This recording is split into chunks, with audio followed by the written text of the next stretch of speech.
tal a todos? Muy buenas tardes. Comenzamos la semana con el pie derecho, por supuesto, para tener los mejores resultados. A ustedes, felices Pascuas, y también espero que hayan disfrutado y reflexionado, por supuesto, en esta Semana Santa, de compartir el tiempo en familia, de orar también por todas las malas noticias que infortunadamente hemos tenido durante esta Semana Mayor. Pues pónganse cómodos, porque le damos la bienvenida si de pronto usted nos visita por primera vez en Salud para Todo. Le recordamos que en este espacio, todos los días, todas las tardes específicamente, de 2 a 3, les traemos diferentes especialistas para contarles del tema de su interés. Pueden participar a través del 287-8355, acá si se encuentra en la ciudad de Bogotá, y tenemos una línea gratuita nacional 018-115-116. Recuerde que ahora nos puede ver a través de 449, a través de Claro Televisión. Ya nos mudamos, estamos más cerquita de ustedes para que se conecten y no se les olvide @canal Teleamiga en Facebook y Teleamiga Channel en Instagram para que pueda también hacernos sus preguntas, las preguntas que desee practicarle al especialista invitado de la tarde de hoy, y por supuesto que al aire se las vamos a poder responder. El tema de esta tarde: beneficios de la cirugía reconstructiva. Vamos a hablarles un poco de la diferencia entre la cirugía plástica estética convencional y la cirugía reconstructiva. ¿Qué tiene que tener usted en cuenta si de pronto desea practicarse algún procedimiento quirúrgico en su rostro? ¿Qué debe también tener en cuenta cuando quiere elegir al cirujano? Y ojo con los lugares de garaje, es muy importante la clínica donde usted se practica las intervenciones. Esto y más lo estaremos hablando en la tarde de hoy. Como siempre, los dejamos con el videíto introductorio para que profundice más sobre el tema de la tarde.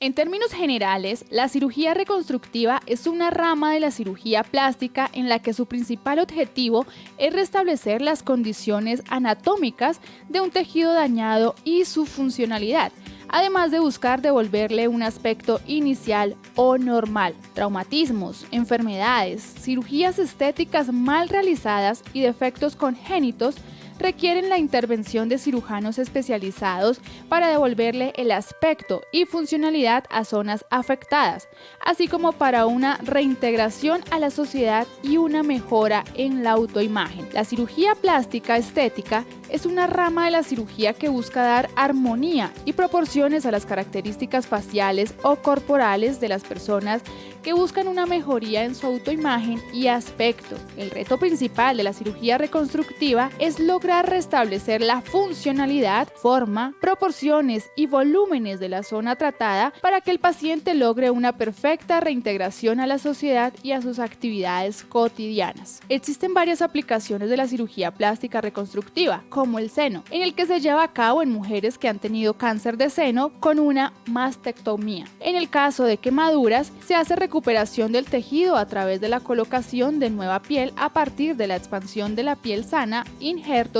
o cultivos de piel. Existen procedimientos para aquellas cirugías estéticas mal elaboradas, y hoy en día la cirugía plástica reconstructiva se practica con mucha frecuencia por resultados estéticos fallidos. Es muy importante que las personas que deseen someterse a una cirugía estética escojan el centro y el cirujano de manera responsable. El especialista debe ser idealmente miembro de la Sociedad Colombiana de Cirugía Plástica. La cirugía reconstructiva de paladar y labio hendido, que es un defecto congénito afectando el labio superior y el paladar, se cierra el labio leporino para que el habla del niño se desarrolle normalmente. Se han realizado cirugías reconstructivas para reemplazar dedos o manos que han sido amputados en accidentes. La reimplantación busca recuperar el aspecto y funcionalidad de la mano. Respecto a traumatismos y accidentes, la tecnología va avanzando. Hoy en día se pueden realizar microcirugías en donde tejidos de una zona corporal se trasladan a otra zona. El láser se usa para que los tejidos sufran el menor traumatismo posible. Otro avance es el cultivo de piel y células para corregir alteraciones y crear tejidos para reemplazar en zonas dañadas.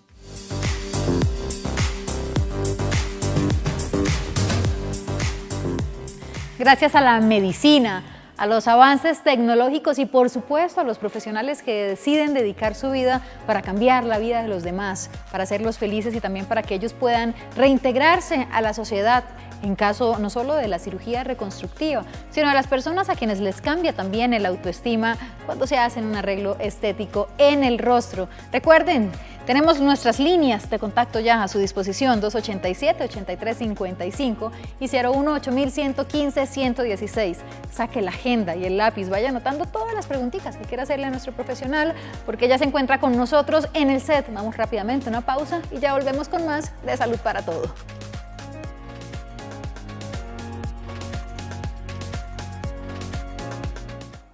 Volvemos, gracias por estar conectados con Salud para Todo. Si usted acaba de llegar, bueno, les recuerdo un poco que el tema de la tarde de hoy es precisamente los beneficios que tiene la cirugía reconstructiva, pero también tenemos a nuestro especialista, por supuesto, en cirugía plástica facial. Ustedes recuerden que a la hora de elegir al médico que quizás nos va a intervenir, debemos revisar su trayectoria, que evidentemente podamos constatar los títulos que lo acreditan como profesional y el lugar, la clínica donde ustedes se vayan a practicar, por supuesto, todo el procedimiento que usted haya decidido practicarse es muy importante. Se encuentra con nosotros ya el doctor Jorge Duque Silva, él es otorrino y cirujano plástico facial. Le dejamos su perfil para que usted profundice un poco más sobre su experiencia.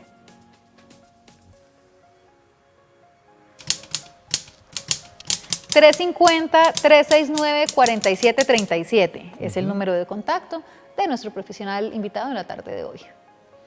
Qué buen personal.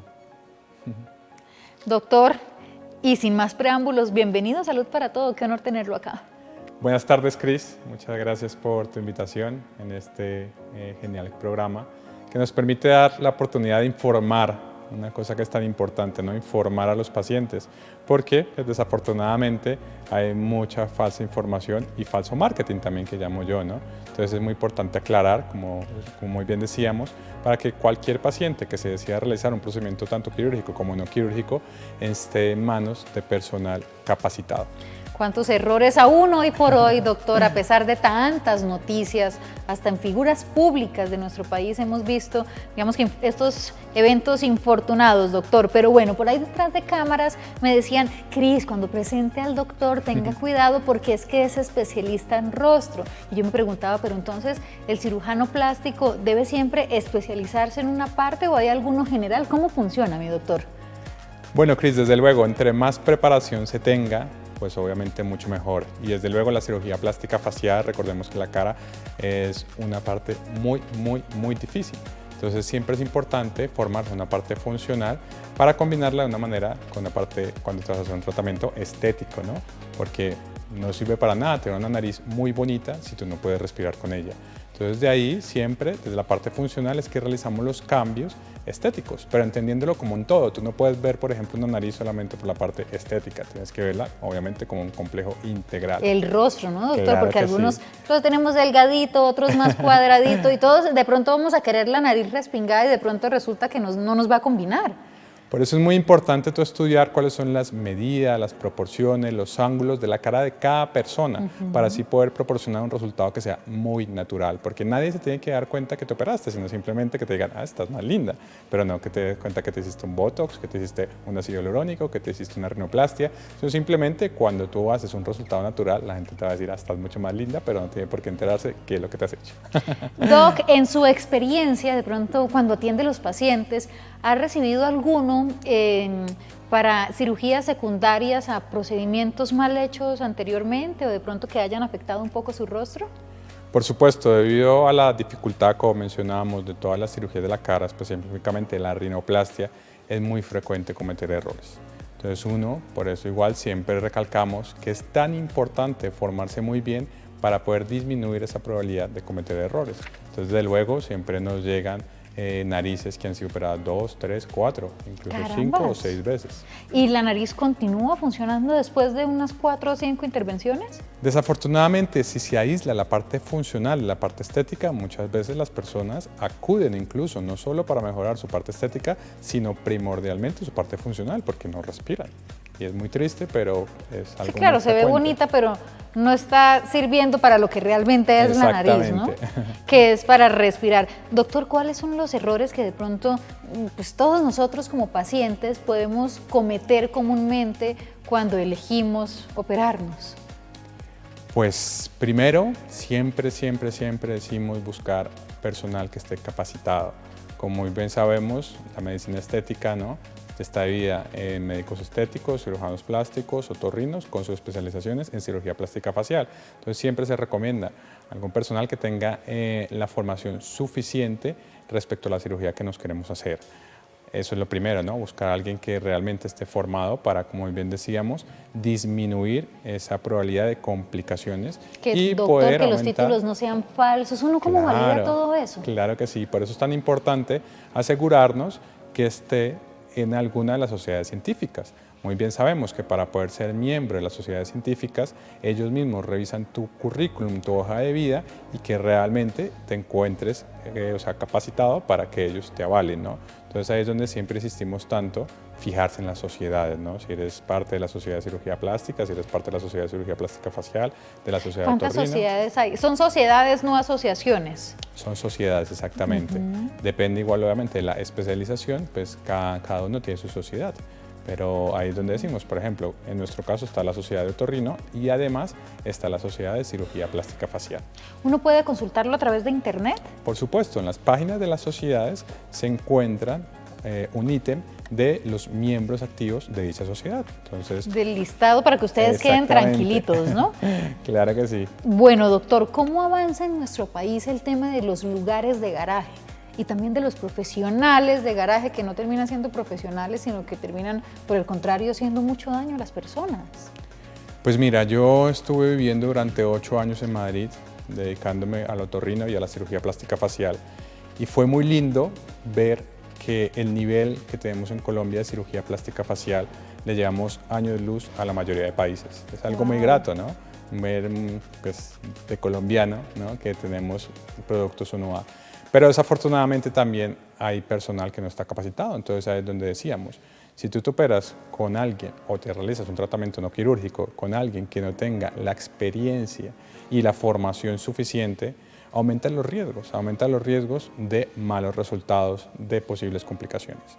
Lo mismo también si te operas en clínicas que no tienen el personal adecuado, idóneo, para poder disminuir todos estos riesgos y brindar seguridad, porque ante todo, nunca debemos olvidar que lo fundamental es la seguridad para el paciente. Normalmente es como por el tema de recursos, doctor, que de pronto, no, es que aquí esta rino me sale 1 o 2 millones más baratas y voy a hacérmela, o de pronto esas promociones, venga y la opero ya mañana, pasado mañana. ¿Cuándo debemos sospechar? Sí, desafortunadamente hay varios dichos coloquiales, ¿no?, que nuestros padres siempre lo enseñan después de vivir tanto, es que lo barato sale caro y que nadie regala nada. Entonces, muy bien sabemos que las horas de quirófano tienen su costo. Claro. Entonces, muchos profesionales lo que hacen es disminuir el costo del procedimiento a expensas de las horas de quirófano. Entonces ya uno sabe que mínimo para una nariz tienes un tiempo determinado según el caso del paciente y muchas veces, pues algunos profesionales desafortunadamente por disminuir esos costos, disminuyen el tiempo de quirófano y eso hace que los resultados no sean idóneos porque no garantizan que los mecanismos de soporte se están garantizando, durante muchísimos años, porque eso es lo otro. Ahora desafortunadamente tenemos la moda de Instagram, ¿no?, de mostrar posoperatorios inmediatos. Una nariz hay que verla al año, a los 2 años, a los 5 años, para ver si precisamente se hicieron todos los mecanismos que necesitábamos para que sea un resultado que te dure durante muchísimos años. ¿Qué debemos tener en cuenta, doctor, o de pronto en términos de salud o de exámenes, que una persona cuente con las condiciones para someterse a procedimientos como estos? Por supuesto, antes de cualquier procedimiento se realiza una serie de exámenes, ¿no?, como todos los que llamamos exámenes preoperatorios, en los que se ven que esa persona está en las condiciones idóneas para poder recibir una anestesia general, ¿no? Obviamente por un personal que esté capacitado debidamente. En nuestro caso, por ejemplo, únicamente realizamos anestesia endovenosa, que la ventaja principal que te da es que tú das la dosis exacta de los medicamentos que necesitas para dormir al paciente. Entonces, los tiempos de recuperación son mucho mayores, las tensiones que se manejan durante la cirugía son mucho menores, haciendo que el procedimiento a la larga sea mucho más seguro para el paciente. ¿Hay una edad máxima para practicarse quizás alguna cirugía en el rostro? No tanto de edad, ¿no? Sino principalmente por las comorbilidades, o sea, por las enfermedades que tenga el paciente. Por eso es tan importante, antes de entrar a cualquier quirófano, hacer una relación, que lo vea una valoración, preanestésica, para que el anestesiólogo determine si esa persona es idónea para una anestesia general. O sea, puede tener 60, 70 y estar entera la persona sin ningún diagnóstico complicado y se puede, por ejemplo, realizar ¿cómo es que se llama la de los? Blefaroplastia. Blefaroplastia, que es muy común también, yo creo que de qué edad hacia adelante. Depende del caso de los pacientes, a veces incluso cuando tenemos redundancia de los párpados, como es en mi caso. Ajá. Bueno, que ya es genético, ¿no? No Sí, son los verruguitas, sino que se puede hacer incluso tenemos así desde los muy ojitos tempranas. risueños. Yo no los tengo así, doctor. Toca que me dé una consulta a ver qué tal. Claro que sí, Cris. Pero ya vemos que esto es uno de los procedimientos más comunes quizás también en las señoras de 50, 60 años, en las mujeres, no señoras, para que de pronto no, y que se someten a un procedimiento como este. ¿Es igual este procedimiento como era hace 10 años o la tecnología ha ayudado a que avance la recuperación o el posoperatorio? No, afortunadamente, como todo avanza, obviamente también la tecnología en la medicina ha avanzado muchísimo, sobre todo en el tipo de medicación y en la anestesia que se da.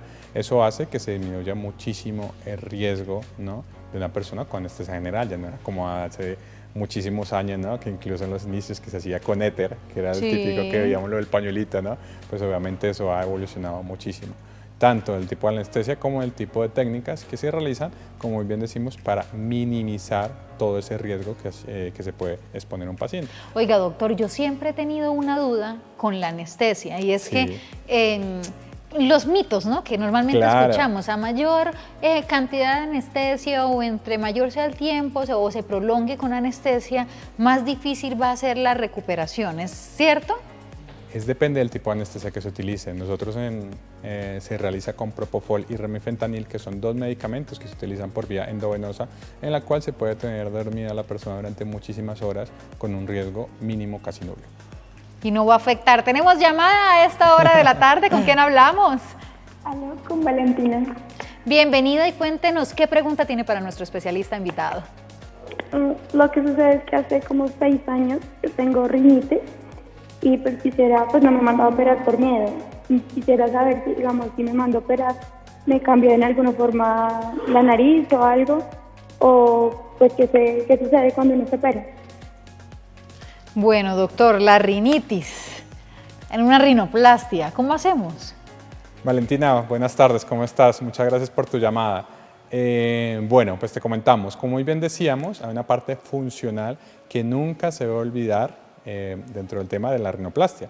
Dentro de eso tenemos el manejo de los cornetes, que recordemos que los cornetes son dos estructuras que tenemos al lado del tabique nasal que sirven para calentar el aire.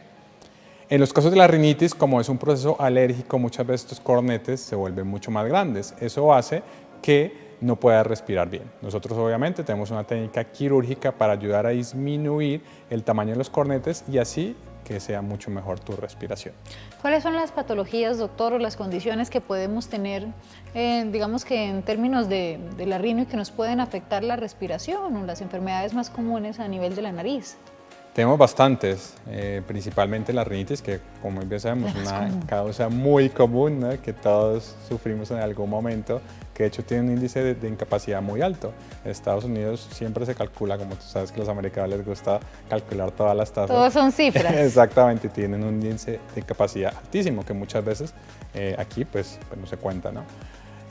También muchas veces cuando la estructura cartilaginosa, que es lo que tenemos aquí hablando, no es suficientemente fuerte, eso hace que tome la respiración forzada y que se colapse. Entonces hay situaciones, por ejemplo el ejercicio, subiendo unas escaleras, cuando tomas una respiración muy profunda, si no es adecuado, si no tiene un soporte fuerte, hace que se colapse y obviamente no te puede permitir la entrada del aire. Incluso hay perforaciones septales, ¿no?, que muy bien pueden ser por traumas, por abuso de sustancias. Y también muy frecuente, ¿no? El traumatismo nasal, que todos hemos sufrido en algún momento, algún golpe, jugando fútbol, que se cae en la bicicleta, ¿no? Eso es ¿Eso bastante también común. termina afectando la respiración? Por supuesto, porque se envía el tabique nasal, el septum, ¿no? Que es lo que nos separa cada pared de la fosa nasal. Además que pensamos que son comunes, pero finalmente requieren todas ser intervenidas para que nosotros podamos respirar mejor. Es importantísimo, doctor, que usted nos dice, vea, es que no solamente tienen que verse bonitos, tienen que pensar en la salud. Claro que sí. ¿Qué es lo que comúnmente piensan sus pacientes? Doctor, ¿quiero la nariz bonita? O cuéntenos su experiencia. Pues por eso es tan importante hacer una consulta de primera vez en el que primero se haga una historia, ¿no? Del paciente muy detallada, porque una cosa también y una cosa muy linda de este trabajo es que la belleza es algo que es subjetivo. Entonces, al ser un arte, uno tiene que conocer muy bien a la persona para poder engranar, ¿no? Y para poder que queden satisfechos entre los dos, ¿no? Después de eso, realizamos solamente una exploración para mirar cómo está toda la parte funcional, se realizan unas fotos en la cual se hace un análisis de la cara, hacemos todas las medidas, ángulos y proporciones para mirar cuál sería el resultado más idóneo para cada tipo de cara. Y según también el tipo de raza. Y es que todos somos diferentes, Claro que totalmente. sí. Necesitamos obviamente diferentes asesorías y la opinión del experto. Ustedes no se desconecten de Salud para Todo. Tengan ahí anotaditas las preguntas que también quieren que nuestro especialista les pueda resolver. Si tiene alguna condición nasal de la que de pronto tenga alguna duda, no se despeguen porque ya volvemos con más de Salud para Todo.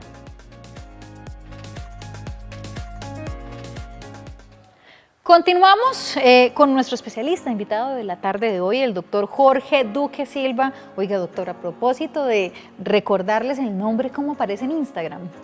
DR Jorge Duque, doctor Jorge Duque. Bueno, DR Jorge Duque. Y charlábamos anteriormente, si usted de pronto se conecta recientemente con nosotros, yo le cuento que el doctor es otorrino. No voy a decir la palabra larga, doctor, porque siempre me enredo, pero voy a hacer la prueba. Otorrinolaringólogo. Exactamente, muy bien, Cris. Y cirujano plástico facial. A ver, ustedes en la casa también practíquelo a ver si no se enredan, ¿no? Nos llamaba una televidente anteriormente y nos preguntaba si la rinitis tenía alguna implicación en una rinoplastia, en caso que usted se quiera intervenir y tener de pronto la nariz más bonita o simplemente operarse por funcionalidad. La sinusitis también, pero antes, doctor, ¿qué diferencia hay entre la rinitis y la sinusitis? Pues Cris, es una excelente pregunta, porque de hecho en los últimos comités científicos ya no se habla solo de rinitis, sino se habla de rinosinusitis. Carambas. Voy a explicar por qué. Porque todo es un complejo. Recordemos que los senos paranasales, ¿no? Que tenemos varios, el frontal, los maxilares, el etmoidal, el esfenoidal, son espacios que tenemos, que principalmente los de acá sirven para que el cráneo no pese tanto, ¿no? Entonces son espacios en los que tenemos aire. En esos espacios se produce moco, que ese moco drena a la nariz. Entonces, por eso, si yo tengo un problema, por ejemplo, de rinitis o que no respiro bien por otra causa, pues ese drenaje de ese moco va a impedir. Entonces, también me va a generar obstrucción del seno paranasal y va a hacer que me dé una sinusitis. Por eso es que muy bien en los últimos congresos y en los últimos comités científicos ya no se habla solo de rinitis, sino se llama rinosinusitis. Y por supuesto, también debe ser pensada cuando uno realiza una intervención quirúrgica. Porque si no, obviamente igual, pacientes que es tan frecuente, ¿no? Que comienzan, primero como todo nos ha pasado, ¿no? Que a veces nos da, un resfriado, comenzamos mocos. Eso te iba a ese preguntar, mocos dura mucho los tiempo. síntomas, ¿cuáles? Claro. ¿Cómo sé si tengo la una o la otra o las dos? Bueno, hay pues, varios signos, ¿no? Entonces, dentro de los signos y los síntomas, ¿no? Una rinitis, principalmente se da por rinorrea, ¿no? Que es ese escurrimiento de ese moquito, ¿no?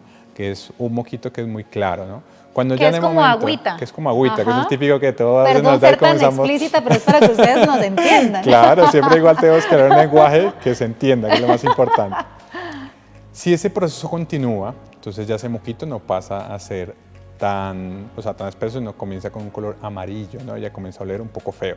Aparte, se acompaña de otros síntomas como cefalea, ¿no? El dolor de cabeza, que es típico aquí frontal, o sea, en la parte anterior o aquí en la parte maxilar. Aparte de eso también, síntomas de la sinusitis, por ejemplo, son mal aliento, escurrimiento posterior, que es lo que llamamos a como esa sensación de que uno traga moco feo, ¿no? Y ya ahí tenemos que pensar, sobre todo si el moco es un moco feo, amarillo, que huele mal, que probablemente esa rinitis ya se convirtió en una rinosinusitis aguda porque ya hay infección. O sea, la sinusitis es más grave que la rinitis. Sí, por decirlo así, sí. Es como Muchas veces una rinitis avanzada. Exactamente, Bueno, pero como ya bien te entendí. decía, ya ahora se abarca dentro de todo, porque todo es un mismo complejo, entonces nos llama una rinosinusitis. Son ambas unidas. Exactamente, Digamos todo es que un ahí complejo. ¿Tiene cura esto, doctor? Depende del caso, ¿no? Desafortunadamente, en la mayoría de los casos es por un proceso alérgico, es una alergia que tiene la persona, que muchas veces es muy difícil de tratar porque a veces es alergia al polvo, a los ácaros, ¿no? Entonces ahí pues tú no le puedes decir a A una los persona, gatos. no estés en un ambiente que haya ácaros. Desafortunadamente son cosas que no se pueden controlar. O como nos pasa ahora, que muy bien sabemos que los niveles de contaminación en Bogotá son extremadamente altos. Eso hace que se irrite la mucosa nasal. Todos esos factores ambientales son muy difíciles de controlar y eso hace que dentro del huésped, que en este caso va a ser el paciente, se genere una respuesta inflamatoria. Entonces es cuando llamamos por eso la rinosinusitis, ¿no? Y al final hacer un proceso alérgico se controla, pero desafortunadamente no se puede curar. Si una persona que tiene una condición de rinosinusitis, algo así, Sí, ¿cierto? muy ¿Lo dije bien, Bueno, ya puedes muy decir bien, otorrinolaringólogo y ya puedo ir rinosinusitis. a un ya. congreso. ¿Puede someterse a una rinoplastia? Por supuesto, como todo, siempre hay que analizar los casos. De hecho, por eso siempre, la mayoría de las veces, antes de hacer una rinoplastia se pide un estudio de imagen, un TAC que llamamos, ¿no? Para poder ver todos los mecanismos de soporte y además asegurarnos cómo está funcionando todos estos senos paranasales. Doctor, cuando vemos un médico que hace lipo, que de pronto hace todo el proceso de implantes mamarios, que también hace rino y demás, ¿debemos de pronto investigar y dar con un mejor profesional? ¿Puede un médico hacer todas las intervenciones del cuerpo? Pues es también muy buena pregunta, ¿no? En mi caso igual, obviamente, como le refiero, la rinoplastia es una de las cirugías más difíciles que hay y eso se los va a decir cualquier especialista. Entonces uno entre más preparación tenga, entre más estudia el paciente, pues hace que los resultados puedan ser muchísimo mejores y sobre todo disminuir el riesgo de complicaciones. ¿A qué nos podemos someter si de pronto un médico que no tenga la especialidad, que no sea otorrino, por ejemplo, nos practique una rinoplastia? Pues desafortunadamente lo que vemos día a día, ¿no? Narices igual que no son funcionales porque las personas te dicen, mira, no respiro, que tampoco igual tienen un adecuado resultado estético, por decirlo así. Y pues eso hace que muchas veces el paciente tenga miedo con este tipo de cirugías, ¿no? Entonces por eso la labor de todos los médicos que nos dedicamos a esto es prepararnos y esta preparación nunca termina. Es seguirnos preparando, seguirnos preparando, seguirnos preparando, porque en realidad es algo muy, muy difícil. Entonces, por eso uno siempre tiene que tener una formación adecuada, analizar el caso de cada paciente de una manera muy detallada y obviamente operarlo en clínicas que realmente sean idóneas para esto, ¿no? Que la Secretaría de Salud las tenga obviamente muy bien, o sea, muy bien rankeadas, que tengan mucho tiempo, ¿no? En funcionamiento. Entonces, por eso es tan importante. Además que es importantísimo, doctor, lo que usted nos dice, o sea, la rinoplastia debe ser funcional y si bien se desea estética, pues darle, digamos que el acabado de ambos, pero aparte de la rino, ¿qué otras intervenciones se hacen en el rostro o en las que de pronto Colombia puede hacer potencia también? Pues afortunadamente somos potencia en todo el tema de cara, ¿no? Entonces sí, vamos pues como en la parte superior e inferior, ¿no? Tendremos la frontoplastia, la blefaroplastia, tanto ¿La superior como inferior. frontoplastia? Exactamente. ¿Cuál es esa? Es la cirugía, ¿no? Que se realiza muchas veces para corregir la ptosis palpebral, ¿no? Que muchas veces cuando tenemos ya un exceso, una caída del párpado y de la ceja, pues se hace un tipo de corrección, ¿no? A través de la frontoplastia, que se hace a través de una camarita, entramos por acá y se realiza unas suturas para poder subir, ¿no?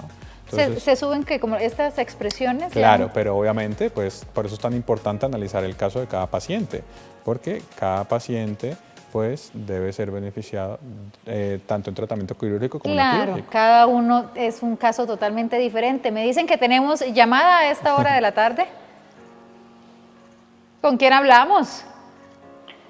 Buenas tardes. Muy buenas tardes, ¿con quién hablamos? Con Isabel, buenas tardes. Bienvenida a mi corazón y cuéntenos qué pregunta tiene para nuestro especialista. Ay, mira, es preguntarle al doctor, yo tengo un problema, pero severo, de roncar. Ronco muchísimo, yo misma me despierto, quisiera saber si hay algún tratamiento que me pueda ayudar. Muchísimas gracias. Ronquidos. Es un tema muy, muy importante.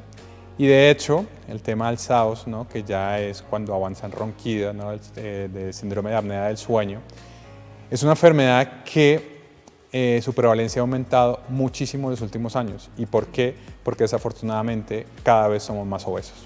Es triste, pero también... ¿La obesidad afecta? Claro, por supuesto, porque cuando uno tiene una predisposición anatómica, ¿no? Y tu espacio es mucho menor por la cantidad de grasa que tienes, entonces en cuellos cortos, que vemos el típico gordo, ¿no? Que tiene igual aquí bastante papada, un cuello muy corto, muy ancho, cuando él se tumba, se acuesta, ¿no? Y entra en el sueño, que se relajan todos los músculos, se obstruye la vía aérea superior. Entonces primero ahí hay que hacer una prueba para ver si solo es el ronquido, que es lo que llamamos el ronquido simple, o si además tienes un componente de apnea del sueño. ¿Por qué? Porque cuando se tiene un componente de apnea del sueño, eso hace que ya afecte tu salud. Ya se ha visto que eso te predispone a sufrir de la tensión, a sufrir de los pulmones, como tal, por ejemplo, una enfermedad que se llama hipertensión pulmonar, a aumentar el riesgo cardíaco también con el tema de los infartos, a muchísimas enfermedades que ya se vuelve un tema más de molestia para la pareja, ¿no? No es que solo le dejes no dormir, aguantándoselo toda la noche, imagínese eso. Sino además un tema de salud. Entonces por eso es fundamental consultar, ¿no? Para realizar una prueba, que en su caso se realiza una poligrafía o una polisomnografía, que es el estudio del sueño, para ver si simplemente un ronquido simple y o también tienes un componente de apnea del sueño. ¿Cómo es este examen, doctor? Es un examen en el que el paciente va para la clínica, se pone, se acuesta, se duerme, ¿no? Y se analizan 3 centros, en el caso de la polisomnografía. Se analiza el centro respiratorio, se realiza la saturación de oxígeno y también se ponen unos electrodos en la cabeza para hacer un electroencefalograma y mirar realmente si el paciente está haciendo apneas o no está haciendo apneas. ¿Es posible dejar de roncar? Siempre comentamos que el tema del peso es fundamental y de hecho le vemos pacientes que le dicen, doctora, es que estoy roncando más. Y cuando tú le preguntas, ¿has subido de peso? Que por lo general siempre es después de Navidad, después de Semana Santa, como estamos ahora, ¿no? Y él dice, sí, mira, he subido. Y a veces simplemente con bajar de peso ya se soluciona el ronquido. También es importante, obviamente, todos sabemos que cuando tomamos sustancias que nos deprimen el sistema nervioso central, como el alcohol, las benzodiazepinas, pues hace que ronquemos más, ¿no? Que es lo típico que pasa a veces que alguien se emborracha por ahí, ¿no? Y entonces vemos que ronca 3 veces más. Porque todas esas sustancias hacen que se deprima el sistema nervioso central y hace que se relaje muchísimo más y aumenta el ronquido. ¿Qué causa el ronquido, doctor? Es una alteración de la anatomía, ¿no? Entonces, muy bien puede ser por la parte de la nariz, aunque es muy importante decir que no solo ronca por la nariz, pues si tenemos una desviación, obviamente yo no respiro bien por la nariz, va a ser que tenga que respirar por la boca. Si tengo también algún trastorno en la orofaringe, como una base de lengua grande, unas amígdalas muy grandes, un pilar de la súbula, ¿no? O sea, la misma campanilla que decimos que está atrás, muy flácida, eso hace que ronque. Pero principalmente es anatómico y está muy relacionado, como decimos, con el tema del peso. Doc, ¿dónde tienes tu consultorio? En el Santana Medical Center. Eso es en la séptima con 119. Séptima con 119. Exactamente. Pero veo, digamos que como otorrino y también pues como cirujano plástico facial, no te consultan solamente por la rinoplastia, que me imagino que es uno de tus servicios estrellas. Sí. ¿Qué más podemos encontrar allí?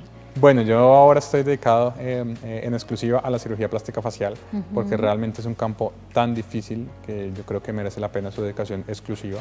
Entonces ofrecemos todos los tratamientos quirúrgicos y no quirúrgicos de la cara, ¿no?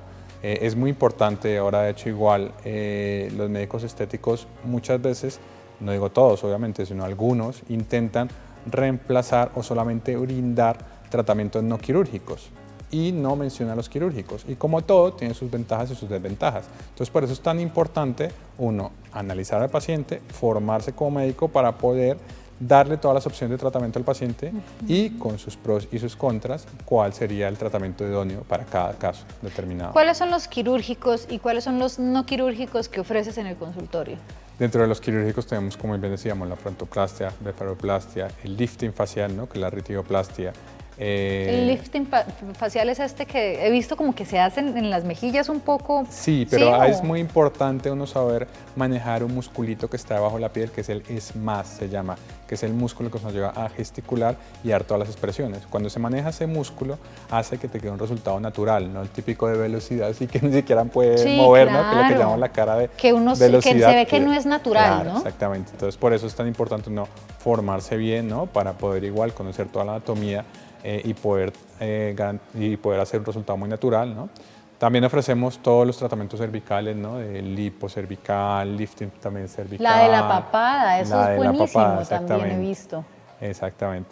Y dentro de los tratamientos no quirúrgicos, pues todo lo que sabemos del Botox, ¿no? Que de ahí en este momento hay 13 toxinas botulínicas en el mercado. Nosotros trabajamos con Botox, que es la primera que salió y desde luego está aprobada por la FDA, que como muy bien sabemos es el máximo ente a nivel mundial, ¿no? Que aprueba todos los medicamentos. El ácido hialurónico, los tensores, bueno. Pero lo importante, como muy bien decíamos, también pues tenemos el plasma rico en plaquetas, es tú poder igual formarte para poder dar la opción a cada paciente según la patología que tenga, ¿no? Doctor, ¿has tenido la oportunidad de conocer algún caso de biopolímeros en el rostro? Desde luego, desafortunadamente hubo un momento que se realizaba mucho la inyección tanto en rostro como en cuerpo, ¿no? Entonces el tema de los biopolímeros, lo difícil es que se adhiera a los tejidos. Entonces por eso siempre hay que ver qué tanto compensa retirarlos o no retirarlos. Pero sí, desde luego es algo... No, y en el rostro, imagina, eso debe ser algo bastante delicadísimo. frecuente. Claro que sí. Por eso igual, ahora el mejor relleno que se utiliza es el ácido hialurónico, el mejor filler. Y además que de forma natural. Ustedes no se desconecten de Salud para Todo. Vamos con el último segmento, aprovechar esas preguntitas que ya por acá me están diciendo por interno que ustedes nos están haciendo a través de las redes sociales. Si quiere hacerle, quiere aprovechar antes de que se termine nuestro programa, @canal Teleamiga en Facebook y Teleamiga Channel en Instagram. Y por supuesto aprovechar la visita del doctor que nos está enseñando todos los tips y las recomendaciones que tenemos que tener en cuenta. Ya volvemos.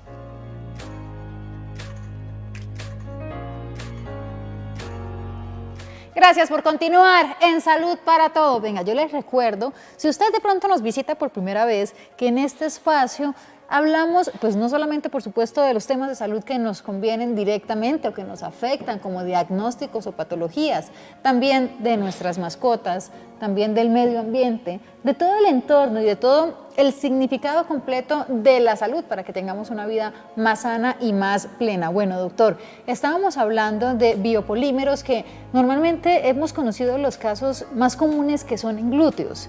Y hoy estamos conociendo que en la cara, en el rostro también se presentan este tipo de casos. ¿Qué son los biopolímeros? Pues fue una sustancia de relleno que se utilizó durante muchos años y como tú muy bien decías, no se utilizaba únicamente para los glúteos, sino en los labios era muy frecuente, de hecho es un motivo de consulta demasiado frecuente, ¿no? El tema de los labios, el tema del aumento de los pómulos, el tema del entrecejo y desafortunadamente, como comentábamos, la principal desventaja es que se adhiere al tejido, o sea, se une, se pega al tejido. Entonces, cuando tú entras quirúrgicamente para removerlo, no es que esté aislado y tú lo puedas sacar, se puede sacar, sino está pegado totalmente a la piel, al músculo, al área donde lo hayas puesto. Entonces, por eso es un tema muy difícil. ¿Son sustancias que el cuerpo no recibe normalmente? ¿Qué tipo de sustancias hecho, hace son? una reacción inflamatoria y por eso muchas veces vemos que hay pacientes que te consultan porque se inflaman, causan incluso infecciones y patologías que son muy molestas aparte de la estética. No hablamos solo de la estética, sino la parte también funcional. Generan una molestia diaria para el paciente. Una persona que de pronto a la que no se le pueda extraer este tipo de sustancias, ¿debe vivir toda su vida con ellas ahí? Por eso es tan importante analizar, ¿no?, cada caso. Y uno siempre en medicina tiene que pensar con cualquier paciente cuál es la relación riesgo-beneficio. Si tienes mayor riesgo que beneficio, pues desde luego no se aconseja la intervención. Entonces es fundamental analizar cada paciente.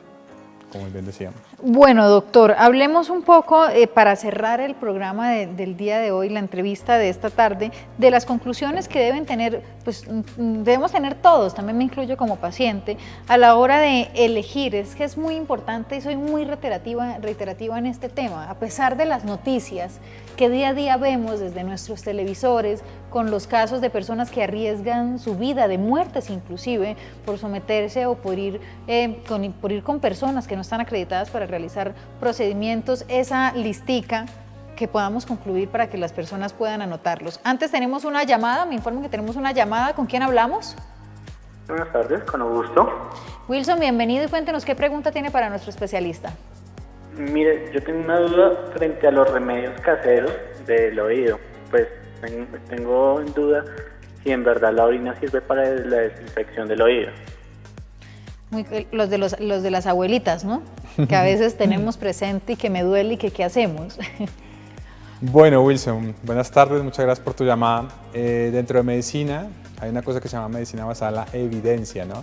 Entonces, desde luego, cuando uno como médico receta cualquier medicamento es porque hay una evidencia científica suficiente que avale y que respalda que te va a causar un beneficio para la enfermedad que se va a tratar. Entonces, desafortunadamente, con los remedios caseros, pues muchas veces no tenemos un soporte suficiente, una evidencia suficiente para ver que realmente te va a causar un beneficio, ¿no? Y que está indicado para la patología o para la enfermedad que tú lo requieres. Mejor dicho, Wilson, al especialista, para que el médico le diga qué tiene, le haga el examen y el diagnóstico. Eso no se ponga a hacer que la miel con el limón, con una cantidad de cosas que termina siendo de pronto la cura más grave que la enfermedad. Bueno, mi doctor, la listica, los tips, ¿cuántos podrían ser para anotarlos y que usted cumpla con ese checklist antes de tomar la decisión con quién realizarse algún procedimiento quirúrgico o estético? Ambos deben ser muy estrictos, ¿no?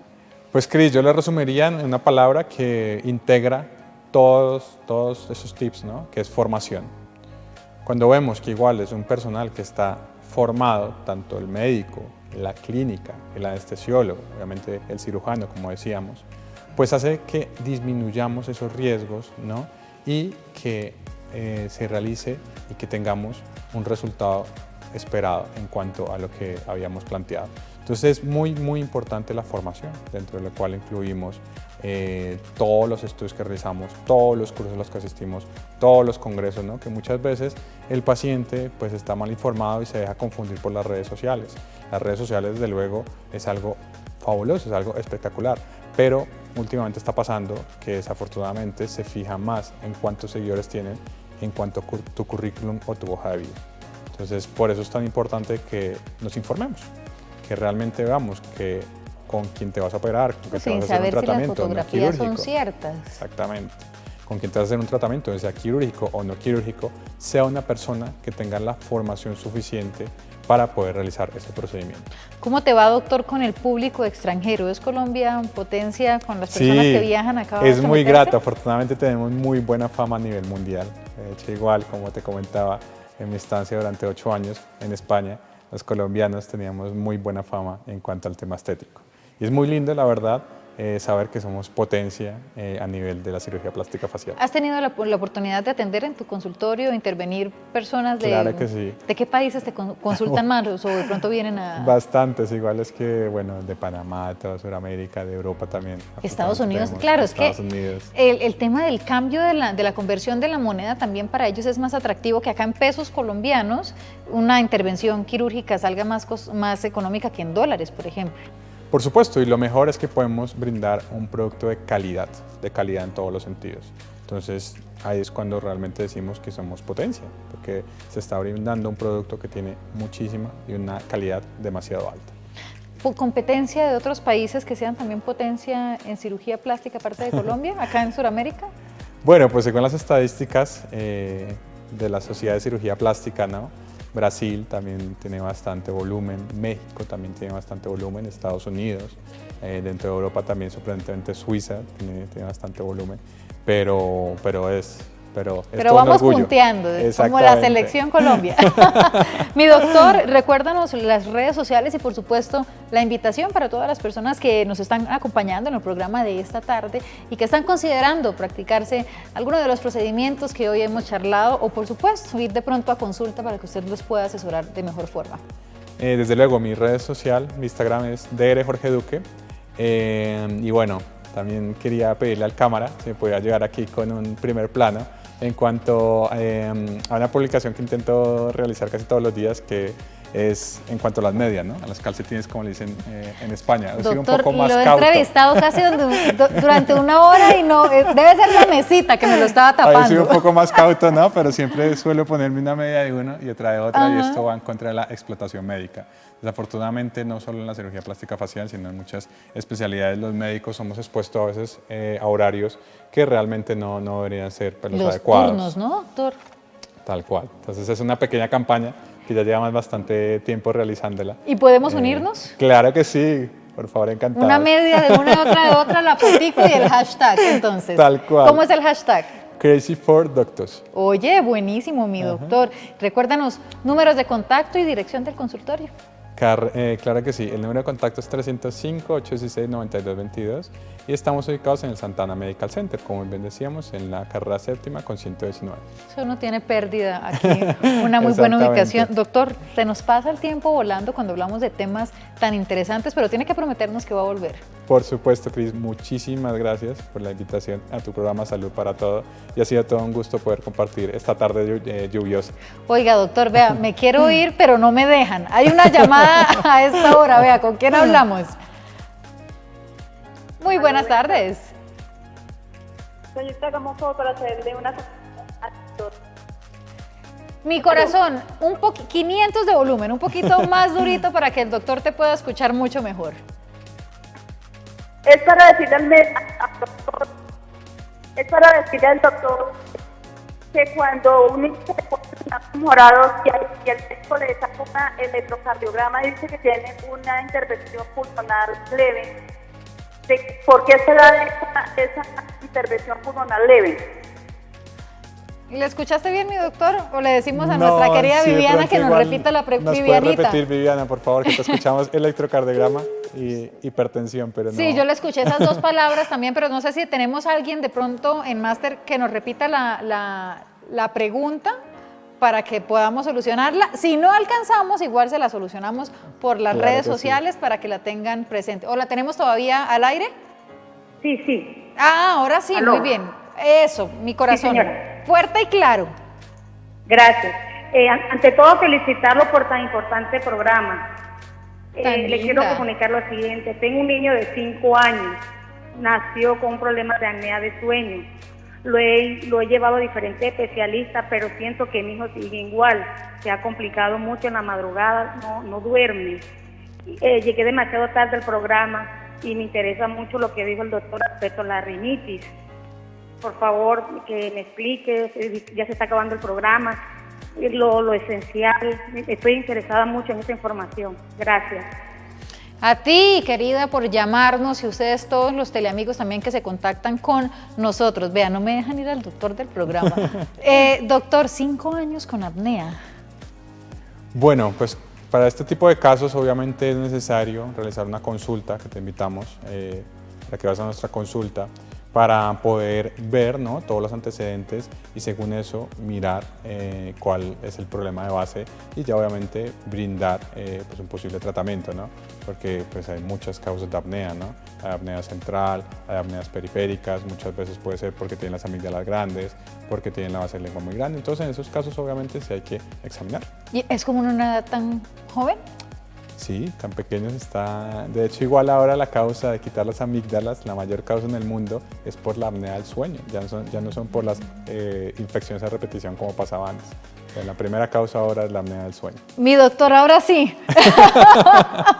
Ahora sí lo dejo ir, pero la próxima vez que nos acompañe, me prometo que vamos a hacer muchísimas más preguntas para aprovechar su visita. Muchas gracias por acompañarnos. A ti, Cris, de nuevo, muchas gracias. Y a ustedes recuerden que tenemos una cita de lunes a viernes de 2 a 3 de la tarde con diferentes especialistas para hablar de temas de su interés. Si quieres sugerirnos algún diagnóstico, alguna enfermedad de la que quiera profundizar más o quiera de pronto aprender a cómo poder manejarla desde su hogar, puede escribirnos a través de @canal Teleamiga en Facebook y Teleamiga Channel en Instagram. Nos vemos mañana con un nuevo tema y con un nuevo especialista. Chao, chao.